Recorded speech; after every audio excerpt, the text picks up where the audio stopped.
Larson, What? can I get a hot take from you? On the spot, hot take from Larson, live here. All I can think of is our tepid takes. I feel like wow, lukewarm takes? I'm not really a hot take type. Okay. I'm a tepid take type. Oh, wow, lukewarm Larson. Can I get one? Can I just get one tepid take? I don't like my coffee too hot. Not really a wrestling take, but we got a bunch of you didn't specify I'm wrestling. Sorry, I don't know. Okay, we've got the hottest takes here at Friendo Club Wrestling. Not from this guy. Not from you, but from the Friendos. So we're gonna read a bunch of these and we're gonna react to them because a lot of people are doing that these days, and I think it makes for some good content. Yeah. All right. So we'll start off with this one here. Tyler Warden says, I believe Baron Corbin's ceiling would have been a lot higher in WWE if he had spent more time in his initial NXT run. I don't disagree with that. I would say this. Baron Corbin's number one, I think that Baron Corbin is so much wasted potential. Yeah. But I also kind of feel like at this point, he's a bit buried with me, and I don't know if it's even possible for him to get out of that. You know, at first I said I agreed with that, but maybe he's one of the talents that need to get out of NXT to continue his growth. Oh, like an excursion? Send him to TNA? Send him to All Japan? We poke fun all the time about Baron Corbin's trash talk while in NXT because it was awful. Yeah. And then he was a main roster for like 6 months, and he was like, dramatically better. So this was the thing about Baron Corbin. I honestly don't think it was necessarily he needed more time in NXT. Baron Corbin suffered probably most egregiously from Vince McMahon than maybe anybody else in sort of the last 5, 6, 7 years. Yeah. Vince buried the shit out of this guy, and he had all the potential. Yeah. I thought that he's a really fun wrestler. He became a decent promo. He did. But my God, Vince gave him every crappy, get this guy off my TV gimmick imaginable. I can think of at least twice, maybe 3 times, where he was just completely and utterly publicly humiliated. Yeah. You can't get out of that. It's hard to get out of that. You can't get out of that. It's hard to get out of that. Richard Ives says, as much as I love The Undertaker, looking back, Kane was a much more interesting and entertaining character, and his tombstone looks so much better. You know, here's my hot take. Kane should have been the higher power. Yeah. If the idea is you take a guy who's been there forever, Undertaker, you introduce a younger guy, Kane, Kane should have elevated above Undertaker. Yeah. And I can't think of a cooler way to do that. Like, what if Undertaker finds out, oh, he's not just my younger brother, he's my older. What if he finds out he's not just my younger brother, he's my older brother? Well, he finds out that he's like higher on the totem pole somehow. Gotcha. So he's the greater power. He's like the true heir to whatever family burned down, or I don't know what it was. Yeah. But yeah, I don't know. And then you could have rebranded Kane, like same outfit, but like, I don't know, silver instead of red or whatever. You could have done some interesting visual things with Kane. Gave him a cape. As the higher power. Oh no, he's got a cape. Oh, he's got a cloak on. I don't stand a chance because this guy's wearing a cloak. I think Kane should have been the higher power, man. Yeah, that'd been cool. Let's see here. Oh, Mr. Sammy Sandman. The new generation era is the most influential era. It made match types we take for granted very popular. Ladder match was new generation. Yeah. Last man standing, falls count anywhere. Hell in a Cell was attitude era. Yeah. Let's see here. Also had less screwy finishes. So I could see how the most popular wrestler in the new generation, like Shawn Michaels and Bret Hart. One of the reasons the new generation matches, by and large, had lack of screwy finishes because they were all 3-minute squash matches on TV. Yeah, on Raw they were all jobber matches. Vince kept that from the previous generation. Yeah. But I understand, like, if you take a look at the wrestlers that were popular during new generation, Shawn Michaels, Bret Hart, like basically they are the most influential wrestlers for what we see today. Yeah. They really are. I mean, you can make the case.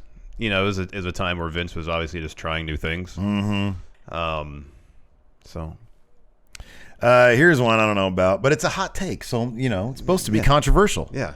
This is from the Captain is a Dog. JBL should have had multiple title reigns, and his clothesline is one of the most legit finishers of all time. The second part I agree with because it looked like he about took everybody's head off with that clothesline from hell. I felt like he had the right amount of success as a champion in WWE, and maybe a bit too much. Yeah, even back then when I was like, oh man, I'm really into wrestling. When he showed up as the J.R. Ewing character, I was like, okay, it's a character. Yeah, okay. It's interesting. Yeah. But then it also became really obvious that he was the guy that was there until there was another guy. And like a year as champion. Too much. No. Too much. No. Too much. Although, I don't know. Maybe if we went back and no, I don't know. I couldn't. JBL, here's the thing about JBL. He always came off like he was probably a prick in real life. And then you find out that he basically was.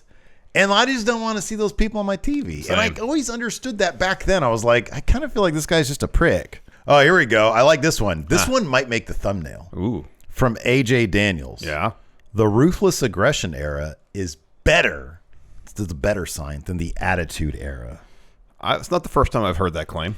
I think so many content creators that are like 10 years younger than us that are coming up now. Yeah. And they came up during like their attitude era was the ruthless aggression era. Spot on. Like that's what they love. I will say this. And I say this, I kind of stopped watching wrestling 2003-ish, so for like on a regular basis for I don't know like 5, 6, 7 years, starting in 2003. So I'm not like super well versed in ruthless aggression era. So take this opinion with a grain of salt. Mm-hmm.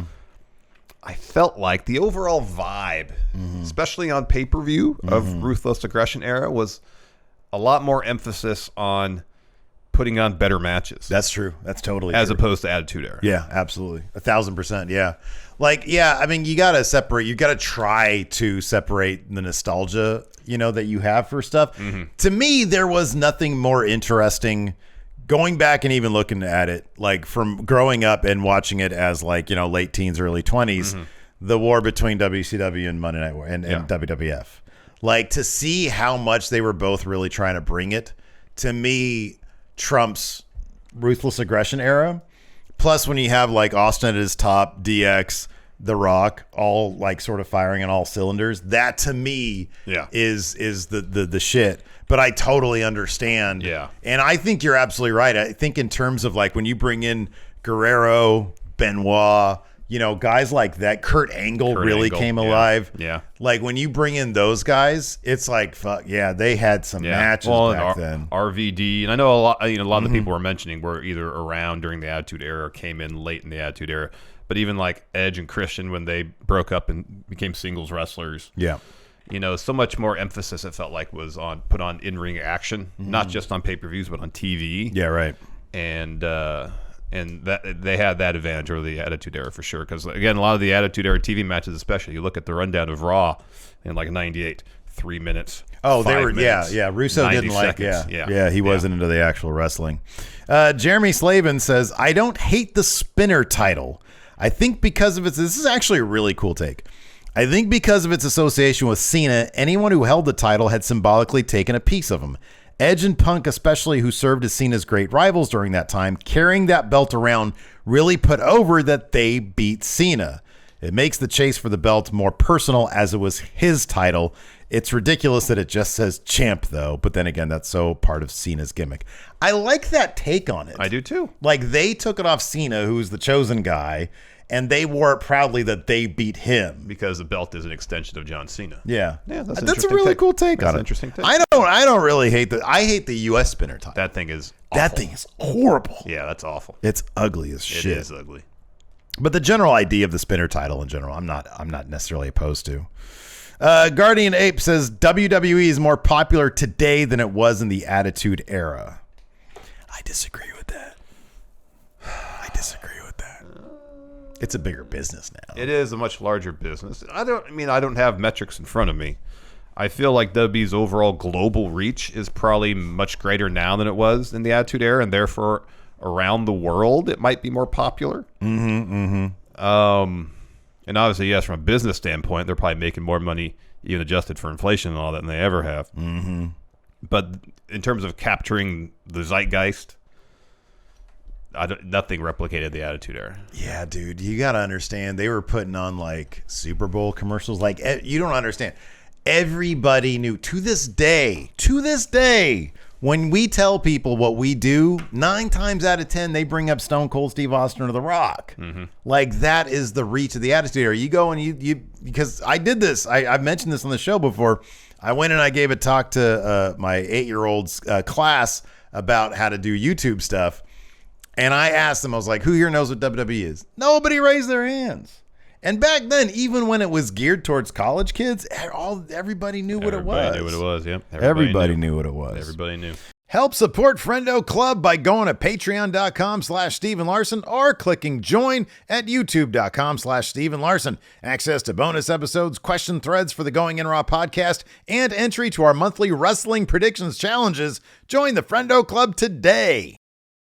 Let's see here. David Walker says the Elite should have gone to WWE before CM Punk signed with AEW. There isn't anything they can do in AEW. Wait, I don't. Before WWE signed. Oh, before CM Punk. I think he means this last time they re-signed. Ah, gotcha.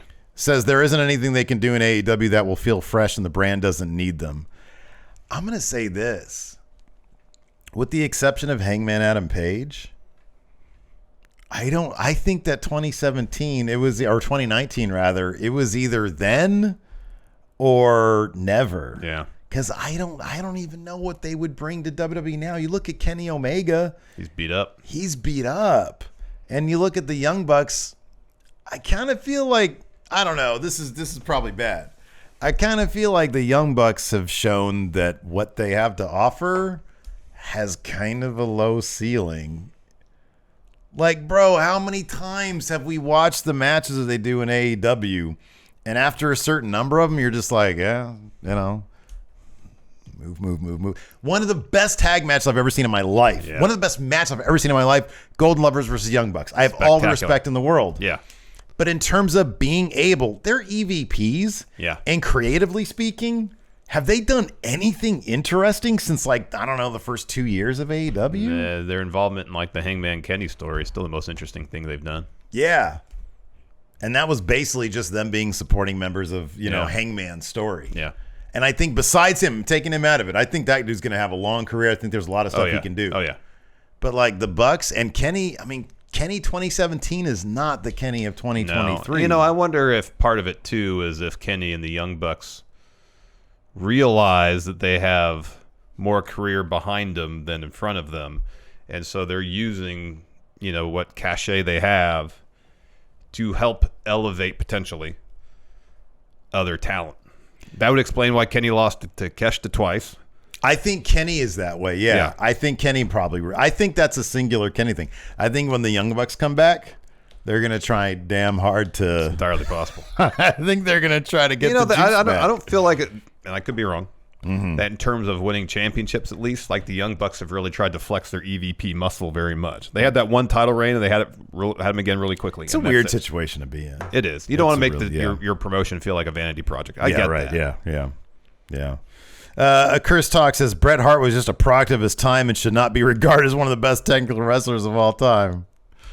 I don't know, a lot of people. That's a hot one, right? That is a hot one, and I'm not a huge Bret Hart fan. I respect him. I've come like 180 degrees from where I used to be, because that used to be my take as well. But now I'm a big Bret Hart appreciator. So here's a way to look at it. Because when you think of technical wrestlers, you think of someone like Zack Sabre Jr., who's in there twisting people in pretzels in ways we've never seen before in a wrestling ring. Yeah. Technical wrestling in the late 80s and early 90s was not that. Yeah. It was being fundamentally sound, having good footwork, being in the right place at the right time all the time. Yeah. And it's the little things now we take for granted. That's what people always, like, for years, people say how Christian is such a good in-ring wrestler. He does nothing flashy. You know, he tells solid stories, but I think more than anything, he's always in the right place at the right time. His footwork is fantastic. Yeah. His timing is good. Yeah. And I think from that perspective of technical pro wrestling, maybe not so much technical mat-based wrestling is what they're talking about. Yeah. I can't believe I just defended Bret Hart. There you go. Yeah, see? Boom. And I mean, talking about it like that is the most interesting thing. Maybe not. But I think when people admire Bret, I think there's probably like two things more than anything else they really admire. It's his selling, because he was a good seller. He was a great seller, yeah. And it's technically his approach to pro wrestling was really good in terms of the fundamentals. Yeah, right. Yeah, yeah. He did his best to make everything look competitive and like a real match and stuff like that. You know. Let's see. It is, to me, it's more interesting that Vince was like, "Oh, you're gonna be the guy." Like he never was the Hogan guy. No. But like the fact that Vince like saw so much in Bret Hart to put him in those situations is always interesting. We never had that huge personality. Yeah, right. Yeah. Ooh, here we go. The Trizler or Chrysler says, this is just my opinion, but overall, Kurt Angle is better than The Rock. I think people overrate Rock due to his exceptional mic skills, but put every aspect into account, Angle is better. Angle's by far a better match guy. Oh, yeah. By far. And I don't think he's, man. I don't think he's that far in terms of, like, and maybe, you know, it's a recency bias right now with me and The Rock, because his mic work of late, the last few years, he's made the sporadic appearance in WWE has not been compelling for the most part. That being said, I felt like Angle, for the more often than not, he did plenty of in-ring promos and stuff. So much of his best stuff, was the backstage stuff. There's stuff with Stone Cold, the stuff with Edge, how he interacted with people in more of a skit type situation. Yeah, I thought he was awesome in that situation. He was much more of a giver and receiver. Kurt Angle was. Yes. The Rock, yeah, I get that. I feel you on that one. He made for a more like The Rock as a character, I think, was a bit more one-dimensional than Kurt Angle. Yeah, I agree with that completely. Yeah. But there was something, and this is why he's become the attraction that he's been. The charisma of The Rock that came through that camera was probably unmatched by anybody in the history of the business. And that's why he's the movie star that he is. Yeah. Because, like, when he's on the mic, and you know, I agree with you. Like, I'm not a fan of like his promo work lately because it's boring. But like when he's in that arena and he's got that crowd, oh my God, they go absolutely, you know, crazy for him. That's why his social media, like, he is a massive, massive star, Yes. and so much of that is the force of his charisma. It's crazy to see. It is. I mean, in just about any other capacity in terms of pro wrestling skills, I'd say Kurt Angle had The Rock outmatched. But I mean, Kurt Angle is by far a better wrestler. Yeah. Speaking of charisma, here's Kyle Field says, I don't like Steve Austin at all. I really don't understand why he was as over as he was, other than he got the once in a lifetime opportunity of being the guy who feuded with Vince McMahon. That's, you know, look, hot takes can often be opinions and tastes, and that's fine. But the thing that I'd love to analyze at some point, and I have no idea how to even approach it, is why is it when you see Steve Austin as the ringmaster, and then you see Stone Cold Steve Austin, where all he did was shave his head, grow a goatee, wear a vest, and be disgruntled. Yeah. It's like two different people. It is. He doesn't have the camera charisma from Ringmaster and everything before that. Maybe a little bit in that ECW promo where he was being bitter. Yeah. But if you look back at his stuff in WCW, It's not there. it's not there. Why was it there starting from, King of the Ring, I guess, or whatever? I was thinking about, not Stone Cold specifically, but I was thinking about Rhea Ripley the other day in terms of great example. how up until she joined Judgment Day, pretty much her main roster run had this, it paled in comparison to what she was doing in NXT. Yeah. And now she comes off as such a absolutely confident performer, Fully realized and confident in her abilities. Yeah. And it felt like, to a degree, and we don't know what's going on backstage. We don't know what kind of direction she was being given about her character, all that stuff. And before, during her main roster run, it always felt like, to a degree, that confidence wasn't there yet. Like, she hadn't established that measure of confidence on the main roster. You watch Stone Cold work in WCW, from an in-ring perspective, he's really good. Yeah. And up until he hurt his neck, he was always a really good in-ring technician. Footwork was good. He was always in the right place at the right time. But I just kind of feel like in the world of pro wrestling, people will go through gimmicks and characters and stuff, and nothing really clicks. And I don't. It might be kind of an ineffable thing that you can't really quantize. Let me ask you this. But get this point real quick. where they find something that speaks to them, and then from that point, the confidence comes. Yeah. Is it, because this is the only thing, because I'm thinking Rocky Maivia as well. Is it, and again, this is the thing you can't quantize. Is that even a word? Quantize? Quantize. Is it being given the ball? Is it being, because you look at Rhea Ripley, and it's not, Rhea Ripley is not like Stone Cold to the Ringmaster, Rocky Maivia to The Rock. No. Rhea Ripley was that goth badass. Yeah. But like, she wasn't ever really given the ball. She was like, hey, let's put you with Nikki Cross and you guys can be an odd couple. Let's do this. But you're still you're still below Charlotte. You're still below Becky. So I think it depends on the situation. The case of Rhea, once she is aware, told that we have confidence in you, then maybe, I can relax and my confidence can come to the fore again. So maybe that was part of it, but you see the evolution of Stone Cold and how that character started to form. That came together pretty quick before he was ever given the ball. You know what I mean? And yeah, it solidified when he won King of the Ring and went on from there, but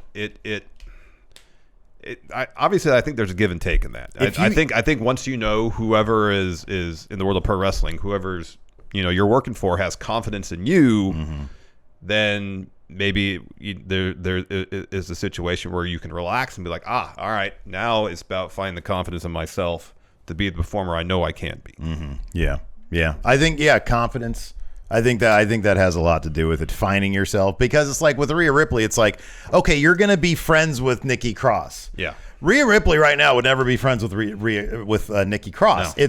You're a world eater. Yeah. You're a dominator. You welcome violence, and that seemed to unlock it. And with Stone Cold, maybe you're right. It's like unlocking something. It is crazy how internalizing a character can bring out camera charisma, though. I know.